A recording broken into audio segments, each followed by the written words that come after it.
Tonight and tomorrow is the Jewish holiday of Lag Baomer. You may have heard of it, you may not have heard of it, maybe in connection with a bonfire or the city of Meron in Israel.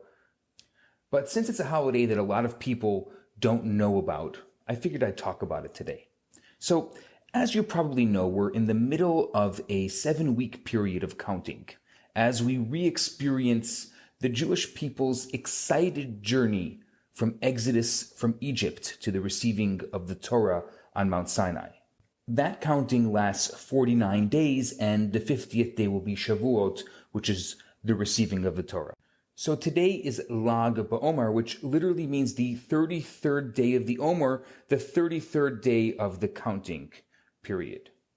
Lag, or the Hebrew letters Lamed Gimel, have the numerical value of 33. So what happened on Lag Baomer?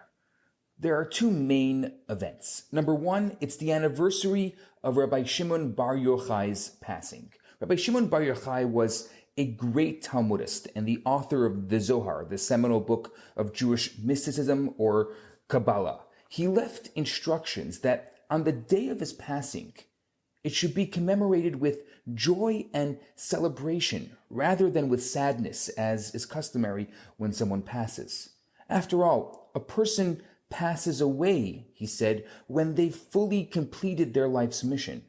On that day, then, is the day that they have achieved their highest possible potential. So Rabbi Shimon believed that the day of someone's passing is really a great day of celebration, and so he said, celebrate the day that I passed. The second event is Rabbi Akiva, one of the leading teachers of the Mishnaic period, who lived shortly after the destruction of the Second Temple, which is the 1st and 2nd century CE, had many students. Actually, he had 24,000 students. One year, they were struck by a plague between the holiday of Passover and Lag BaOmer. Almost all of them perished. The Talmud lists as the reason the fact that they did not treat one another with proper respect. On Lag BaOmer, the plague stopped. Rabbi Akiva was left with just 5 remaining students, one of whom was actually Rabbi Shimon Bar Yochai that we just spoke about. Those 5 students became the greatest leaders of their time, and they ensured the continued spread of Torah teachings throughout the Jewish people and throughout Jewish history.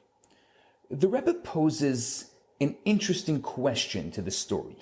Rabbi Akiva is possibly most famous for his teaching, love your fellow as yourself is the central teaching of the Torah.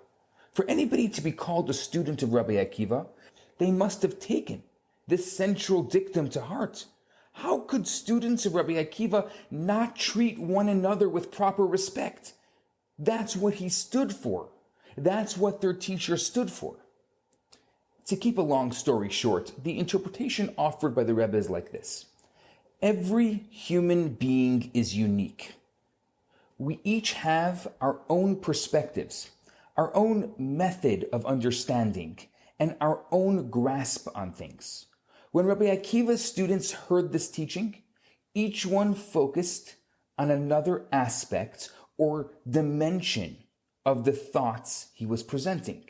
When developing and honing their own approach to life and their own approach to their divine service, each student walked away with a personalized form, an approach tailored by their individual perspective and path. That in and of itself would have been fine, but these were Rabbi Akiva's students. They weren't satisfied with focusing on their own personal spiritual development. When they knew something or understood things in a particular manner, they wanted to make sure to share that knowledge with their beloved friends. They couldn't be satisfied until all the other students shared the same enlightenment and understanding that they did. Now, the other students had themselves developed a path of divine service based on Rabbi Akiva's teachings, colored by their own perspective, colored by their own outlooks.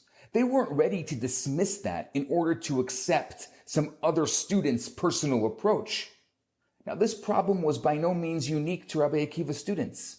A modern university is all about accepting diversity and different perspectives, promoting tolerance, promoting coexistence. But Rabbi Akiva's students, again, had something that stopped them from tolerating each other.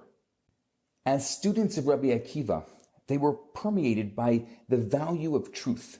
They couldn't just smile at each other when they truly felt that the other was missing the point on the very meaning of life. Because of their love of truth, they had no other option but to truthfully express their opinions and understanding. And this led to a lessening of the respect that they had for each other. Now, the obvious question we must face now is, where did they go wrong? If their lack of respect was based on their love of truth and their love of each other, what could be wrong with that? The answer the Rebbe gives is that God created us with a mission to achieve in this world. It's not enough to have ideals that remain on the purely theoretical stage. We must learn to change the environment of the world around us by infusing it with holiness through our actions. So Rabbi Akiva's students' enthusiasm, positive as it was, needed to be tempered by the reality of impacting our physical world with all of its myriad different approaches and its many ideals. Without that dose of reality, without the focus on implementation, the purity of their idealism was in itself blemished.